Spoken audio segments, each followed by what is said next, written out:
Courant électrique, téléphonie mobile. Dans notre quotidien ultra connecté, les ondes électromagnétiques sont omniprésentes. Aujourd'hui, Dorte et Pierre traquent la pollution électromagnétique intérieure. Et je fais quoi avec ce crayon? Passez-le par exemple près de cette lampe. Oula! C'est quoi ce bruit? C'est l'intensité de champ de la lampe de chevet. Ce qui revient à dormir avec un routeur sous l'oreiller. Oui, c'est pareil. Oui, oui, oui. Quels sont les risques liés à la pollution électromagnétique? C'est donc avec cet appareil que l'on mesure le rayonnement électromagnétique, c'est ça? Oui, c'est ça. C'est un détecteur haute fréquence à large bande. Il mesure les impulsions électromagnétiques du rayonnement de la téléphonie mobile, puis les restitue sous forme acoustique. Et ce bruit? C'est le Wi-Fi. C'est un signal tout à fait typique d'un réseau Wi-Fi de 10 Hz. Oula! En fait, nous sommes en compagnie d'une sorte de Ghostbuster des temps modernes. À peine entré dans cet appartement, on baigne déjà dans une nappe de brouillard électromagnétique. Oui, mais si nous sommes entourés d'ondes électromagnétiques, je n'en ai personnellement encore jamais ressenti les effets. En revanche, certaines personnes y sont, semble-t-il, particulièrement sensibles.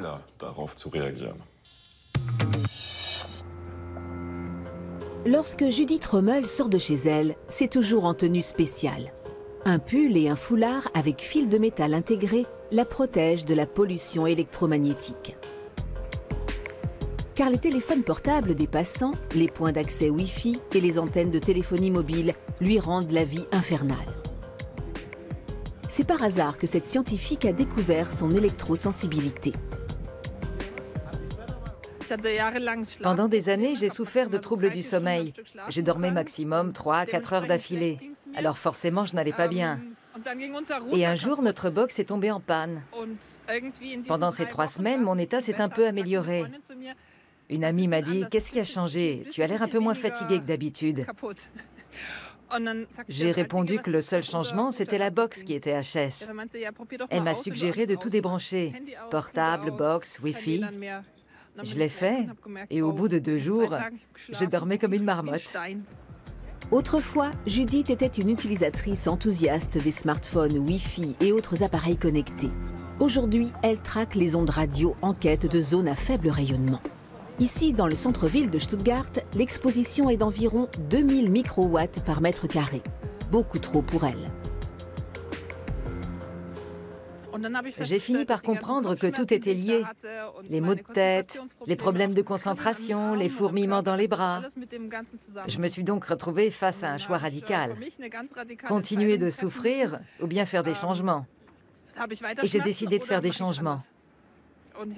J'ai arrêté d'utiliser le téléphone portable et j'ai déménagé dans un endroit où il n'y a pas de Wi-Fi pour bien dormir. Mais qu'est-ce que le brouillard électromagnétique au juste? Tout courant électrique génère un champ ou rayonnement électromagnétique qui traverse aussi bien les murs des maisons que notre corps. Ces champs sont classés selon leur fréquence. Les basses fréquences sont celles émises par les lignes à haute tension, les prises électriques et les appareils électroménagers. Et les hautes fréquences sont celles générées par les ondes radio de la téléphonie mobile, le Wi-Fi et les téléphones sans fil. Une fréquence similaire à celle des fours à micro-ondes, mais avec une puissance moindre. Malgré tout, l'énergie rayonnante d'un téléphone portable peut chauffer les tissus du corps humain et avoir d'autres effets biologiques. Ceux ressentis par le professeur Mario Babylone, par exemple. Lorsqu'il fait cours à l'université, ses étudiants sont priés de couper leur portable et le Wi-Fi. Sinon, le physicien nucléaire risquerait d'avoir très vite de violents maux de tête. Mario Babylone a compris qu'il était électrosensible au terme d'une errance médicale de plusieurs années. En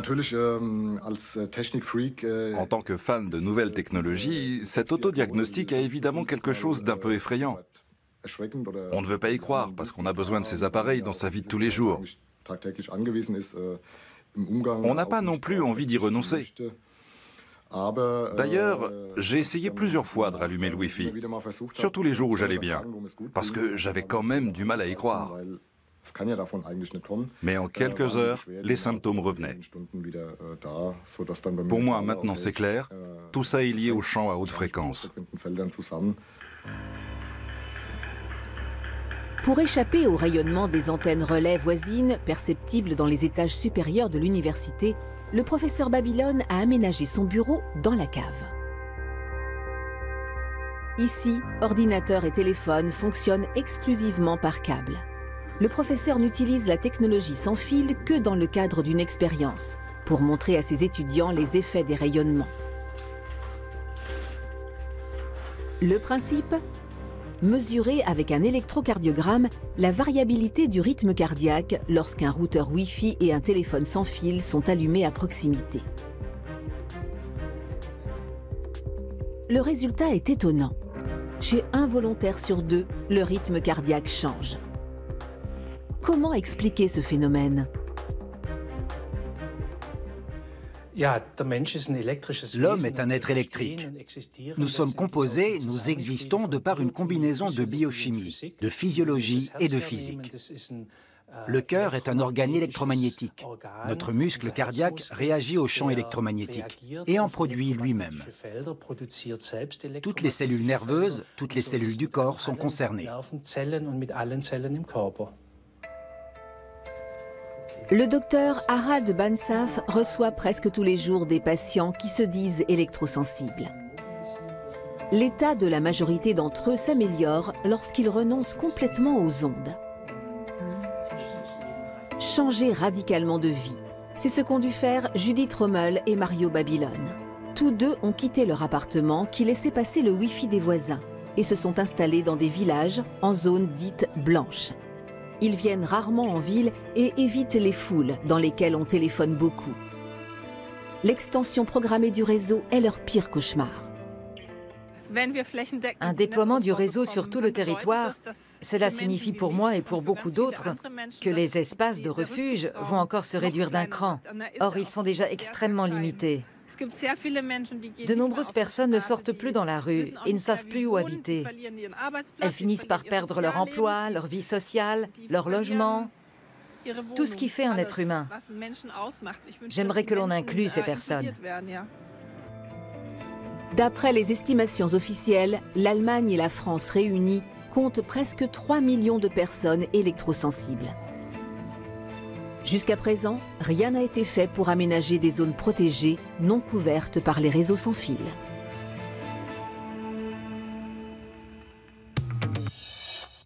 En France, les choses semblent bouger un peu. Les employeurs doivent désormais faire mesurer les ondes électromagnétiques. C'est en effet ce qu'impose la loi depuis 2017. Conséquence, les bibliothèques de Paris, par exemple, ont eu l'obligation de réduire la puissance d'émission du Wi-Fi suite à des troubles ressentis par certains employés.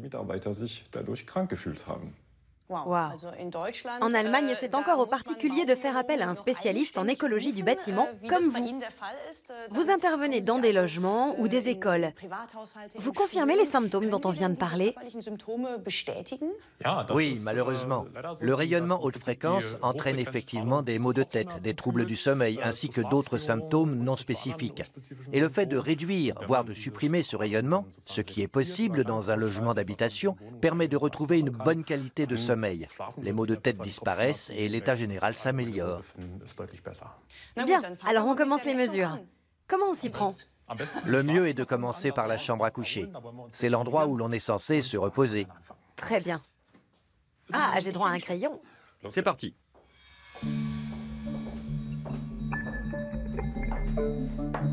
Et je fais quoi avec ce crayon? Passez-le par exemple près de cette lampe. Oula! C'est quoi ce bruit? C'est l'intensité de champ de la lampe de chevet. Ah d'accord. C'est un rayonnement basse fréquence, c'est ça? Oui. Mais ça bip alors que la lampe n'est même pas allumée. Oui, les lampes éteintes peuvent rayonner quand même. Ok, mais comment faire pour réduire au maximum la charge de rayonnement de cette lampe de chevet? En retournant la fiche d'alimentation. En la retournant? C'est-à-dire? En la retournant de 180 degrés. D'accord, donc je débranche la fiche. Oui. Je comprends pas. Elle était dans ce sens et maintenant je la retourne. C'est bonnet blanc et blanc bonnet.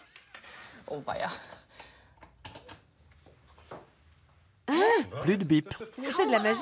Oui. Je comprends pas, expliquez-nous. Il y a un truc qui m'échappe là. C'est un interrupteur unipolaire qui agit seulement sur un des deux fils du câble d'alimentation. Si la fiche du câble est connectée à l'inverse des polarités de la prise, la lampe restera constamment sous tension, d'où la forte intensité de chant de tout à l'heure. Je trouve ça très alarmant, alors qu'on ne fait que mesurer les rayonnements basse fréquence. Les personnes hyper électrosensibles, elles, réagissent particulièrement aux rayonnements haute fréquence. Par exemple, des téléphones portables ou des antennes relais. Comment les mesure-t-on ? Toujours avec notre appareil qui utilise, comme je vous l'ai expliqué brièvement tout à l'heure, une technologie haute fréquence à large bande. Dans la chambre à coucher, nous avons une valeur de 566 microwatts, ce qui est déjà élevé. Je n'aimerais pas dormir ici. Par contre, nous avons du triple vitrage qui isole très bien. Le rayonnement de la téléphonie mobile à l'extérieur, par exemple sur le balcon, est sûrement nettement plus élevé qu'ici. Si on allait le mesurer. Si vous voulez, oui. C'est effectivement une autre histoire.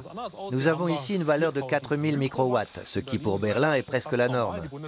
La Chambre allemande des médecins recommande un seuil maximum de 1000 microwatts. La valeur ici est donc 4 fois supérieure et nous ne sommes qu'au premier étage.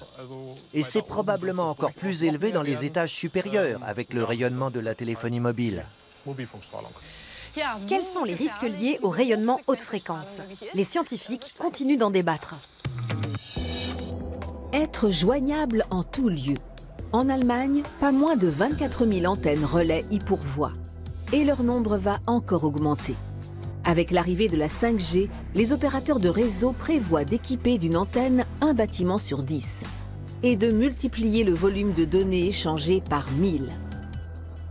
De quoi faire grimper en flèche le niveau d'exposition.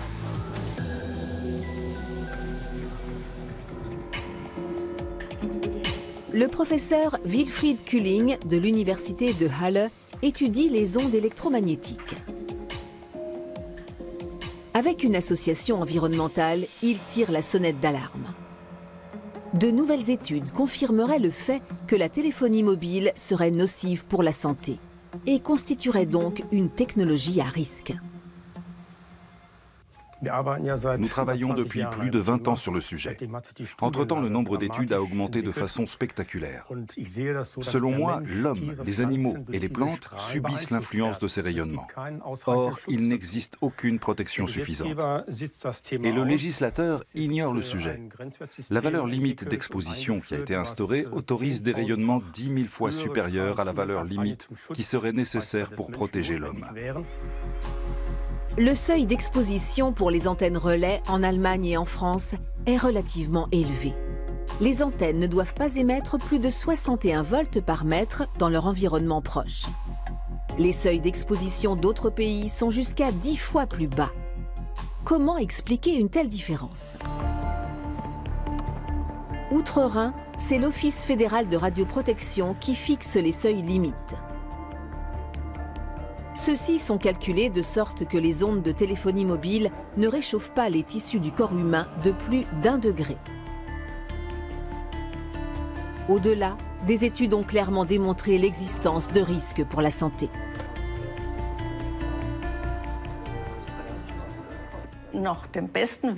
En toute connaissance de cause et en toute bonne foi, force est de constater qu'en respectant les valeurs limites d'exposition, il n'existe aucun risque sanitaire avéré. La plus grande source de rayonnement au quotidien ne provient toutefois pas des antennes relais, mais du téléphone portable dont l'antenne est posée directement contre l'oreille. La loi ne fixe aucun seuil limite quant à la dose absorbée par le corps. Seulement des normes internationales pour les fabricants de portables que l'Office fédéral contrôle régulièrement. Les mesures sont réalisées par simulation sur un corps en plastique rempli d'une solution sucrée censée reproduire les tissus du corps humain. Le rayonnement effectif peut cependant être plus élevé que celui annoncé par les fabricants, qui effectuent leurs mesures selon la réglementation à 5 mm du corps. Côté français, l'Agence nationale des fréquences a d'ailleurs révélé qu'avec des mesures réalistes, directement contre le corps, le rayonnement est 2 à 3 fois supérieur au seuil réglementaire. On porte souvent le téléphone portable dans la poche du pantalon, à plat, ce qui fait que l'antenne est posée directement contre le corps. Dans un tel cas, nous l'avons vu lors de nos expériences de mesure, il peut arriver que les valeurs limites d'exposition soient dépassées. Nous plaidons pour des mesures à 0 mm de distance du corps, avec le maintien des valeurs limites d'exposition. Mais nous ne sommes pas forcément entendus par les organismes internationaux de normalisation. Risque-t-on la surchauffe en téléphonant avec le portable dans la poche du pantalon? Selon certains, la chaleur ne serait pas le seul danger. Même sous le seuil limite, le rayonnement de la téléphonie mobile serait dangereux. On a clairement établi ces effets sur les ondes cérébrales. Des recherches ont également prouvé que le système nerveux central était impacté. Par ailleurs, il existe des indices sérieux montrant que les maladies neurodégénératives comme Alzheimer sont favorisées. Et il ne fait aucun doute que la qualité du sperme diminue lorsque les hommes portent souvent leur portable dans leur poche de pantalon. Enfin, l'effet cancérigène a été clairement démontré dans des études. En 2010, une étude internationale sur des patients montre que les utilisateurs intensifs de portables pendant plus de 10 ans ont en moyenne un risque de tumeur du cerveau supérieur de 40% aux autres utilisateurs. L'Organisation mondiale de la santé classera par la suite le rayonnement des téléphones portables comme possiblement cancérigène.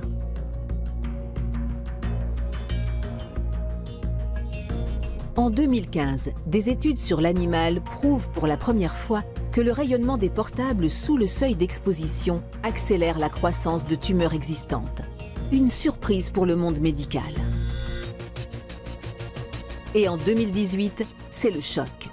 2 études, américaines et italiennes, démontrent que même des rats en parfaite santé développent plus de cancers en étant exposés toute leur vie au rayonnement du portable, y compris sous la valeur limite d'exposition.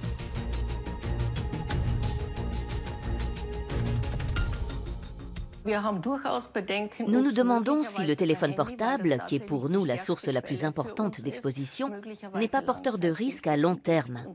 Nous ne pouvons effectivement pas l'exclure, parce que le cancer se développe très lentement, parfois sur plusieurs dizaines d'années. D'où nos recommandations spéciales pour le portable. Limiter ses appels et utiliser des oreillettes, car la distance joue beaucoup. Le téléphone portable. Une expérience au long cours à l'issue incertaine? L'extension du réseau se poursuit malgré tout, y compris avec des fréquences plus élevées. L'impact sanitaire reste à ce jour peu étudié. De quoi continuer d'alimenter le débat.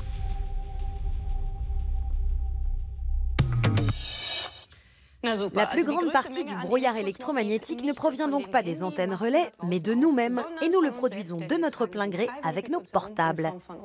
Monsieur Bauske, je crains de nouveau des chiffres alarmants si vous dégainez votre détecteur pendant que Pierre m'appelle.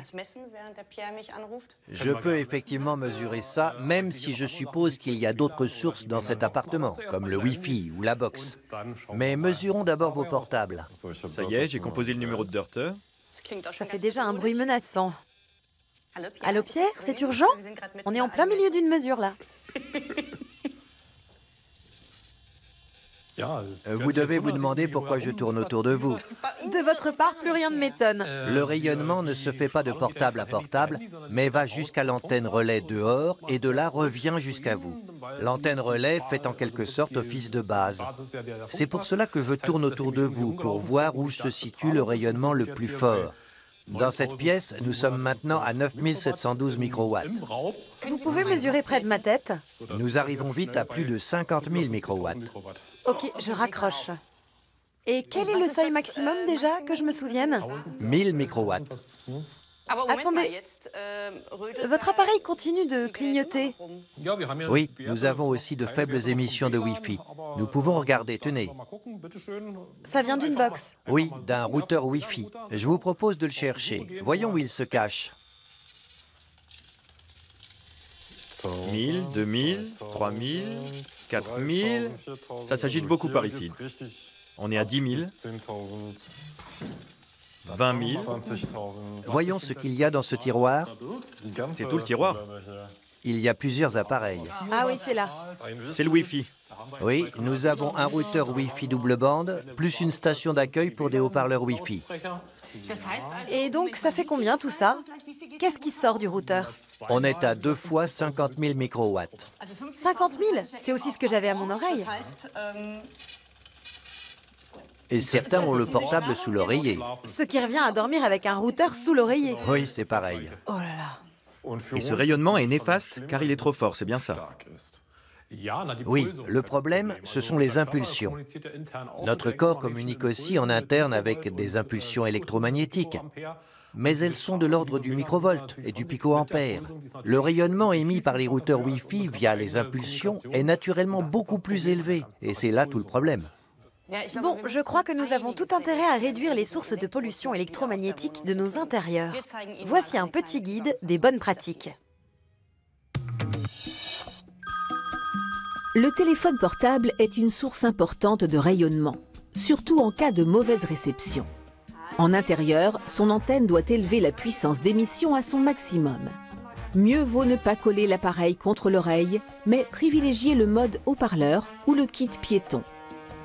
Mais attention à ne pas le porter contre le corps ou dans la poche du pantalon. Il vaut mieux le tenir éloigné ou le poser sur la table. Contre les ondes, la distance est notre meilleur allié. Avec les enfants, la prudence est de mise. Le visionnage de vidéos en streaming sans fil génère un flux de données important. Le rayonnement de l'antenne interne de la tablette ou de l'ordinateur portable est immense. À éviter, selon les médecins. Le système nerveux des enfants n'est pas développé et mature comme celui des adultes. Leur crâne est plus fin. Les ondes électromagnétiques peuvent donc pénétrer leur cerveau plus facilement. Or, nous savons que des modifications y interviennent. Des modifications dues au stress cellulaire. L'ADN peut aussi être endommagé. C'est pourquoi il faut être particulièrement prudent quant à l'usage de terminaux mobiles par les enfants. Il est donc recommandé de maintenir les enfants le plus éloignés possible de l'antenne. Ou encore mieux, de surfer sur Internet avec le bon vieux câble. Presque tous les appareils peuvent accueillir un adaptateur. On peut aussi installer chez soi un réseau local filaire avec prise adaptée. Bon à savoir, on peut regarder la télévision en streaming sans avoir recours au Wi-Fi, simplement en reliant le boîtier streaming à un câble. Pour ceux qui ne veulent pas renoncer au Wi-Fi, mieux vaut installer le routeur qui émet en continu dans une pièce inhabitée et réduire depuis l'interface logicielle sa puissance d'émission réglée par défaut au maximum. Une diminution par 2 de la portée, voire plus, suffit souvent largement à connecter tout un logement.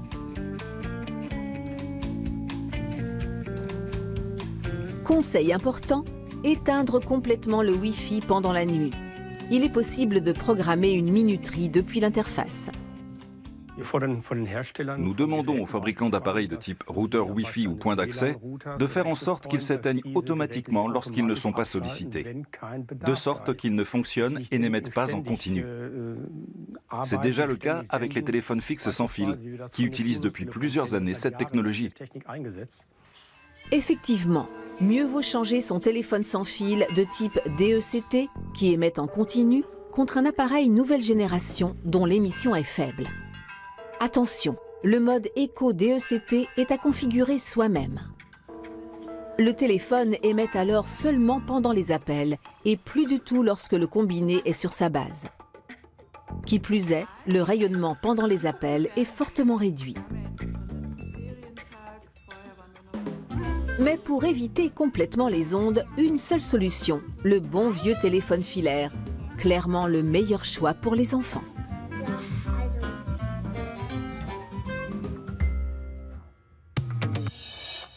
Tu vois, le téléphone de notre enfance revient à la mode. Le rétro, c'est chic.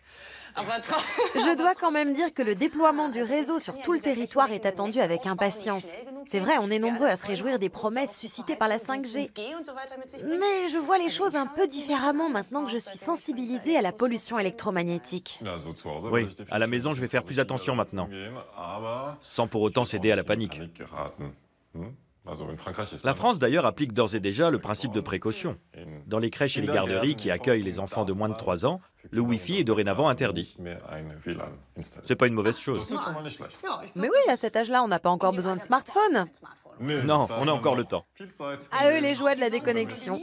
Nous aussi, on va se déconnecter car c'est la fin de l'émission. D'ailleurs, je préfère filer d'ici. Cette plaque à induction ne me dit rien qui vaille. Oui, on ne l'a pas mesurée. Elle émet sûrement. Allez, salut. Et restez curieux d'ici là.